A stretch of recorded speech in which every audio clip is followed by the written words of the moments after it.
Hello, everyone. I'm Pat Fitzmaurice, managing editor of Fantasy Pros and Betting Pros. In just a second, I'm going to run you through my favorite prop bet picks for week 4. But first, do you want to track all of your wagers in one place? Check out the Betting Pros pick tracker at bettingpros.com/pick-tracking. Again, bettingpros.com/pick-tracking. It syncs up with your sports books to tally which picks hit and which picks miss. And it gives you a live look at what the public is doing, so you can use real-time tracking to determine which plays to make and which to fade. So get in on the leaderboard, get yourself on the leaderboard, and quickly become a sharp by using the free advice we have to offer at bettingpros.com/pick-tracking. All right, as always, we're going to start with a quick recap of the previous week. And yes, it was a juice-losing 3-3, 500 week. Still, that brings us to 13-6 on the year. The wins, Josh Allen over 278.5 passing yards. Yes, he cleared that bar with his pole vault and pole vaulted right through the ceiling with 400 yards. Cleared it easily. Not clearing quite as easily, Michael Carter over 39.5 yards. Michael Carter under 39.5 yards. He finished with 39 yards. Yes, a half-yard victory. Just win, baby. And we also had Chase Edmonds under 33.5 rushing yards. He finished well under. The losses, all receiving yardage totals. We had Hayden Hurst over 30.5 receiving yards. Brandon Cooks over 60.5 receiving yards. Leonard Fournette under 28.5 receiving yards. So lost those three, 500 week, on to week 4. And right off the bat, let's start with Kirk Cousins under 259.5 passing yards in the London game. Yeah, let's kick off our betting day early with a player prop in this one. And look, I'm just going to do away with my opinion that Kirk Cousins isn't really that good. That's just a subjective call. Let's stick with the numbers here, even though I think he really isn't that good. But so he's averaging 252.7 yards per game. He has actually cleared the 259.5 number in 2 of his 3 starts this season. And if you go back to 2021, he was 500 against this number last year in his 16 starts. But the opponent here is the key to this bet. It's the Saints. And the Saints have been a run funnel defense this season, with opponents running the ball on 50.8% of their offensive snaps. The Saints are allowing just 191.7 passing yards per game. We know they've got a really tough secondary led by Marshawn Lattimore, who maybe gives the Saints a chance to slow down Justin Jefferson. And the Saints are giving up just 6.3 yards per pass attempt. So, yes, it's possible that running back Dalvin Cook's shoulder injury incentivizes the Vikings to throw a little more than they would normally.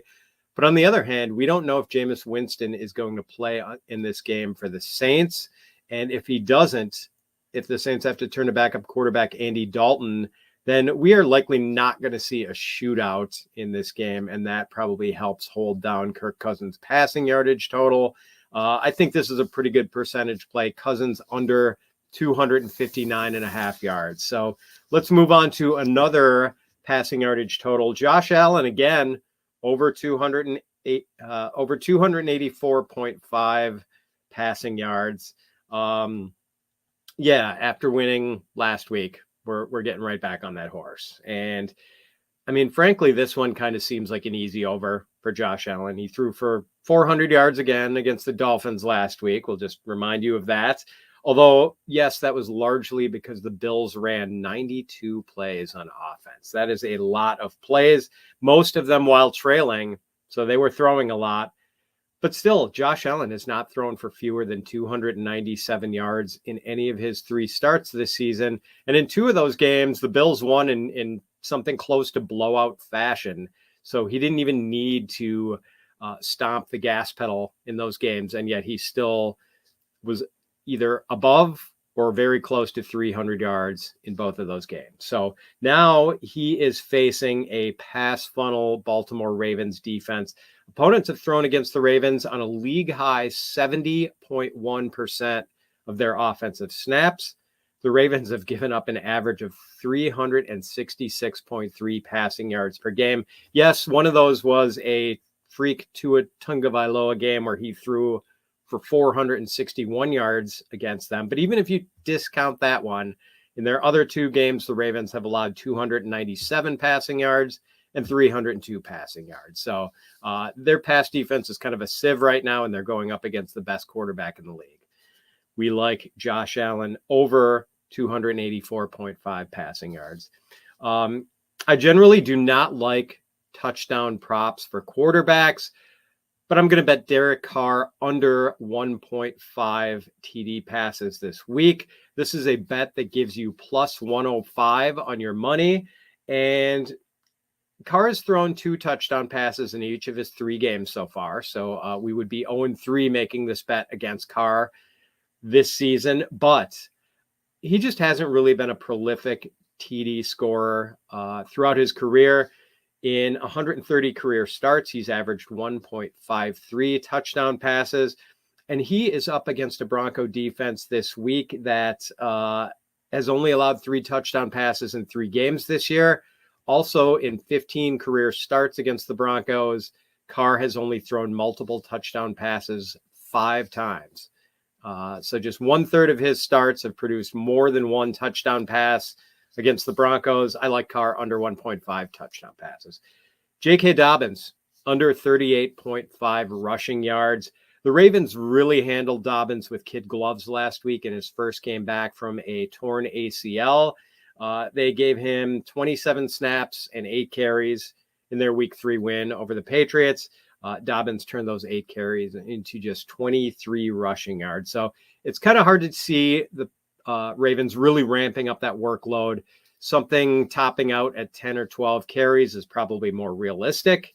And meanwhile, backup Ravens running back Justice Hill looked really good last week, 6 carries for 60 yards. So maybe he's earned himself a greater share of the rushing load in week 4 and maybe beyond. And the Ravens are also facing a Bills run defense that is allowing a league low 47 rushing yards to opposing running backs per game. So J.K. Dobbins under 38.5 rushing yards. And next up, Breece Hall over 38.5 rushing yards. Look, Breece Hall's takeover of the Jets backfield appears to have begun in week 3 after being outsnapped by incumbent starter Michael Carter in each of the first 2 weeks. Hall outsnapped Carter 40-38 in week 3. That's not a decisive snap advantage for Hall, but we see which way things are moving in this backfield, and it might start to get more decisive in the weeks to come. Carter's a useful player, but Hall is just special. And I think the snaps and carries are going to continue to tilt in his favor. Hall had only 39 rushing yards last week against the Bengals, mainly because the Jets fell into a big hole early and abandoned the running game. But hey, 39 rushing yards still would have beaten this total, 38.5. So the Jets are only 3-point underdogs this week against the Steelers, so they should have a run-friendlier game script than they had last week with that big deficit. And they're up against a soft Pittsburgh run defense that allowed over 2,000 rushing yards to opposing running backs last season, and so far has allowed the 10th most rushing yards to opposing running backs this season. I think this game is going to be Breece Hall's coming out party, his debutante ball, if you will. So Breece Hall over 38.5 rushing yards. 2 more to get to here. Christian Kirk over 59.5 receiving yards. Dare we say Christian Kirk has been worth the 4-year, $72 million contract he signed with the Jaguars in the offseason? All right, maybe it's too early to say that, but it doesn't look like a horrible contract right now. Kirk has been terrific so far. 18 catches for 267 yards and 3 touchdowns for the upstart Jaguars.